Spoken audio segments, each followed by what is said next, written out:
En este video hablaremos sobre las razones trigonométricas. Observa el triángulo rectángulo que está en la imagen y observa el ángulo de 60 grados. El cateto opuesto corresponde a la medida de 4,3 unidades.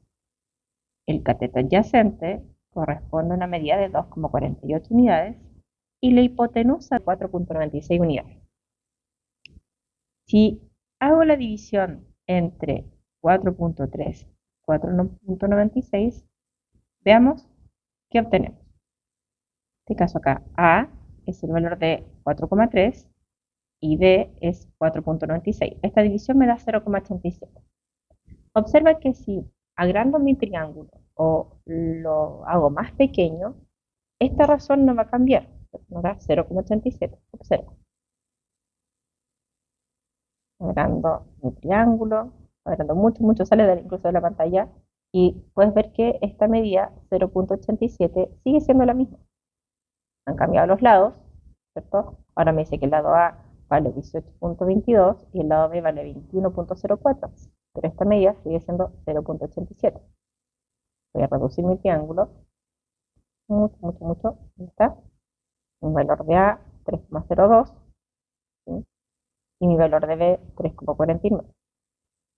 Esta división sigue siendo 0,87.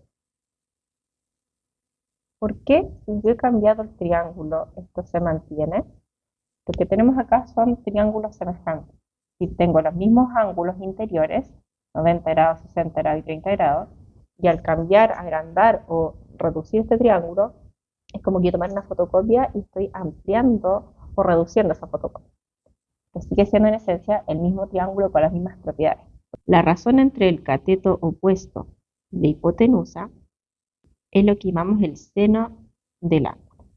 A su vez, si quiero dividir el cateto adyacente por la hipotenusa, en este caso la medida sería D y B, vamos a ver la división, esta medida es 0,5. Y nuevamente, da lo mismo cuando yo decida agrandar o reducir mi triángulo, darle vuelta, como sea que yo lo vaya a colocar en cualquier posición, este siempre me da 0,5. Tú puedes ver aquí que van cambiando las medidas, vemos ahí que van cambiando las medidas, ¿cierto? Pero la razón entre D y B sigue siendo 0,5.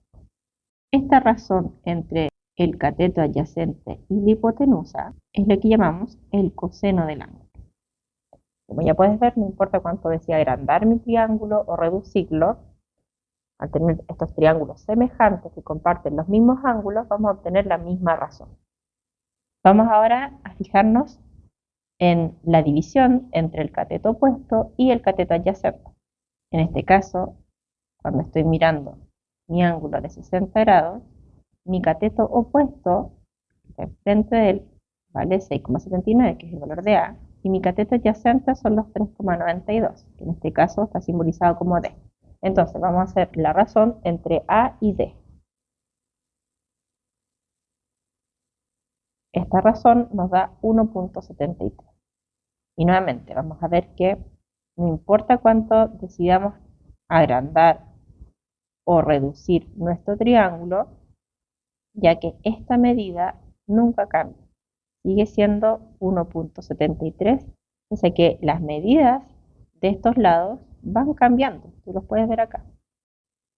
En este caso, cuando estamos hablando del cateto opuesto sobre el cateto adyacente, estamos hablando de la tangente. Este valor va a cambiar cuando yo estoy cambiando el ángulo, estoy observando un ángulo diferente. Si yo ahora ya no observo el ángulo de 60 grados, sino que quiero observar el ángulo de 30 grados, entonces ahora su cateto opuesto ya deja de ser el 5,06, sino que ahora va a ser el que tiene valor 2,92.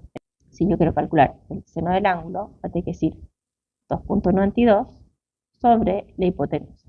La hipotenusa no cambia porque ese es el valor que es diferente de los lados que forman el ángulo de 90.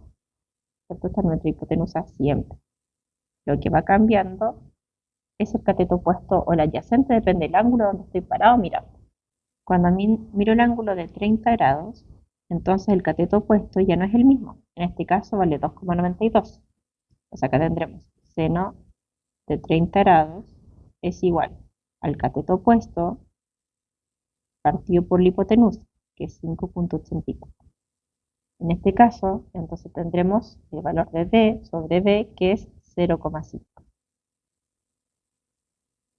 En cambio, antes obtuvimos que el seno de 60 grados, el 60 es cateto opuesto, 5,06, dividido por su hipotenusa, 5,84. Y en este caso, este valor nos da 0,87 aproximadamente. Voy a esto de acá, ¿sí? Entonces, depende del ángulo que estemos mirando el valor del seno, ¿sí? Porque el cateto opuesto es el que está cambiando, el que es distinto. Lo mismo pasa con el coseno y con la tangente. Entonces, lo más importante es que puedas visualizar desde qué ángulo estás mirando para poder observar claramente cuál es tu cateto opuesto, cuál es el adyacente y la hipotenusa ya saben que se mantiene igual.